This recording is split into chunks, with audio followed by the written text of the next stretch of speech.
कुछ बोला पुलिस ने? आज में बुलाने आए तो उसका कोई मतलब नहीं है। बराबर। गला काट के मुकुट पहराने जाओ तो थोड़ी कोई करता होगा क्या? કહેવા દીધા નથી.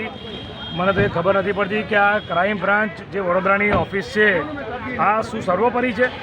એટલે તમે કોર્ટ કચેરીથી પણ મોટા છો, તમે પોલીસ કમિશનર કરતાં પણ મોટા છો. આજે એક રાજકીય પક્ષના તમે અમને લોકો નથી જવા દેતા, મીડિયાના મિત્રોને જવા નથી દેતા, તો શું કરવા માગો છો? અને તમે જે પણ વ્યક્તિની ધરપકડ કરી છે તો કાયદા મુજબ તમે જણાવો ને કે કયો કેસ નોંધ્યો છે, શું કલમ લગાવી છે, ક્યારે તમે એને રજૂ કરવાના છો, છોડવાના છો, શું છે, કોઈ માહિતી નથી આપતા. એટલે 3 દિવસ જે પ્રજા પૂરમાં રહી, જે પ્રજાએ કષ્ટ આટલો સહન કર્યો છે, જે પ્રજાએ ભારતીય જનતા પાર્ટીના નેતાઓને ખોબે ખોબરીને વોટ આપ્યા, ચૂંટાઈને મોકલ્યા, એમના કોર્પોરેટરોને આટલા વોટ આપ્યા, ત્યારે ભાજપનું બોર્ડ 30 વર્ષથી વડોદરામાં છે, એમના ધારાસભ્યો છે, ત્યારે સરકારમાં બેઠા છે ગુજરાતમાં, પ્રધાનમંત્રી પણ એમના છે, છેક તળિયેથી નળિયે સુધી બધે ભાજપનું રાજ છે. તો જે પ્રજા આજે પોતાનો અવાજ પણ રજૂ ના કરે, આજે જે જન આક્રોશ છે એ જન આક્રોશ તમે દબાવવાનો પ્રયત્ન કરો.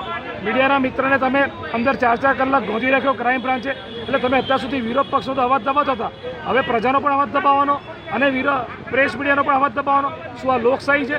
પ્રજા જાગૃત થઈ છે એટલે આ લોકોને ગભરાઈ ગયા છે, આ લોકોને એમની ખુરશીની પડી છે, અમને પ્રજાની પડી છે. અમે તો પ્રજા માટે અહીંયા આવ્યા છે કે જે ડરનો માહોલ વડોદરામાં ઊભો કરવાનો પ્રયત્ન કરી રહ્યા છે એનો અમને વાંધો છે. કાયદાનું પાલન કરવાની વાત સાચી બરાબર છે, પણ જે વ્યક્તિ જ્યારે એક માળ ઘરમાં પાણી હોય, જ્યારે એનો નાનો છોકરો પીવાના પાણી માટે વલખા મારતો હોય, ત્યારે મા બાપનું રુદન શું હશે? અને આ વડોદરા શહેરમાં આખી દરેક જગ્યાએ આ પરિસ્થિતિ નિર્માણ થયું છે. તો તમે જેટલા લોકો મીડિયામાં બોલ્યા, ઇન્ટરવ્યૂ આપ્યા, શું તમે બધાને પકડશો?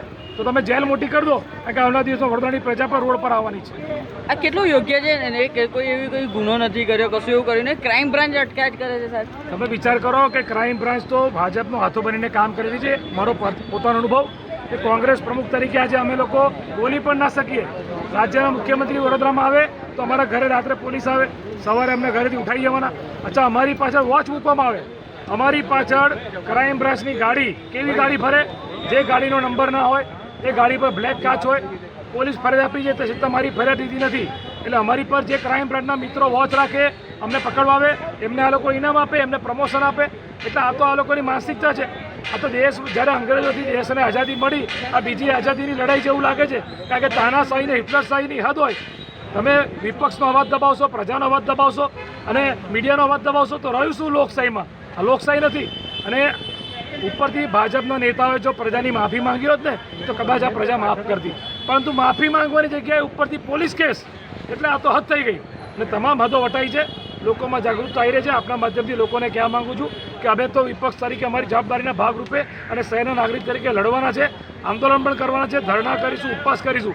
પરંતુ પ્રજાએ પણ જાગીને તમારા વિસ્તારના જે ભાજપના કોર્પોરેટરો, જેમના ભ્રષ્ટ શાસનના કારણે ભાજપના ધારાસભ્ય, સાંસદ, આ લોકોના કારણે તમારા ઘરોમાં પાણી આવ્યા. તમે પ્રજા જે વેરો ભરો છો, જે ટેક્સ ભરો છો, વેરાનું વળતર તો આ લોકો આપતા નથી, તો તમે પણ કેસ કરો.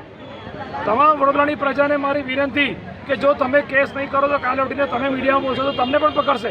એટલે તમારે બધાએ પોલીસ સ્ટેશન, જે વિસ્તાર તમારો આવતો હોય એ પોલીસ સ્ટેશનમાં જઈને કેસ કરો કે આ ભાજપના કોર્પોરેટરોના, આ ધારાસભ્યના, આ સાંસદના લીધે અમારા ઘરમાં પાણી આવ્યા, અમારી પ્રોપર્ટીને નુકસાન થયું છે, રોડ, જે જીવન જરૂરિયાતી જે ચીજ વસ્તુ હોય, જે અનાજ કરિયાણું છે, બધું પાણીમાં. તો પ્રજા પણ પોલીસની સામે જઈને કેસ કરે તો ભાઈ પોલીસે કેસ લેવો પડશે. જો પોલીસ નિષ્પક્ષ છે તો સાબિત કરો. તમે પ્રજાના પણ કેસ લો. અમે પ્રજાને આહવાન કરીએ છીએ અને આ તમે પ્રજા આ મારા આંદોલનમાં પણ જોડાવે, કારણ કે હવે તમામ મર્યાદાઓ આ વડોદરા શહેરમાં ભાજપના ભ્રષ્ટ શાસન એ વટાવી દીધી છે. અહંકાર અને અભિમાન એટલું આવી ગયું છે અને અભિમાનમાં એટલા સત્તામાં થકી ગયા છે, સત્તાના નશામાં, કે હવે પ્રજાને પણ આ લોકો છોડવા તૈયાર નથી. તો આ તો હિટલરશાહી કહેવાય, લોકશાહી ના. ફરીથી ક્રાઇમ બ્રાન્ચનો કદાચ ફોન આવે, મળવા બોલાવશો, તમે આવશો મળવા? કોને? મને? એટલે બચ્ચુભાઈ તમે અંદર ગયેલા ભાઈ? અરે, ક્રાઇમ બ્રાન્ચના જે અધિકારી અંદર બેઠા છે, જ્યારે અમે પહેલી વખત મળવા ગયા તો અમને સાચી માહિતી આપી જ નહીં.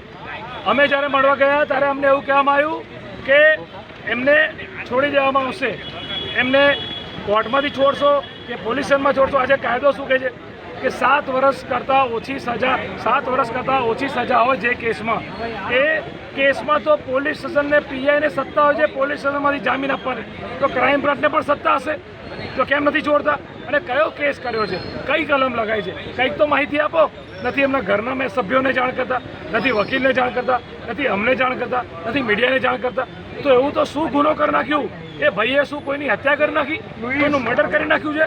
આજે જન આક્રોશમાં કોઈ વ્યક્તિ બોલી ગયો તો ધારાસભ્ય તમારે તો એની માફી માંગવી છે પ્રજાની. કારણ કે તમારા ભ્રષ્ટ શાસનના પાપે એમના ઘરોમાં પાણી જતા રહ્યા. તો એવું એ લોકોએ માફી માંગવાની હોય. આ તો માફી માંગવાની જગ્યાએ આ લોકો ઉપરથી ઊંધા પોલીસ કેસ કરે છે પ્રજાની ઉપર. આ તો હદ થઈ ગઈ.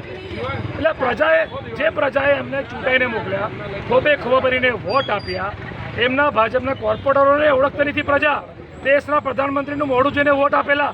આના માટે આપ્યા હતા કે વડોદરા પાણીમાં ડૂબાડશો?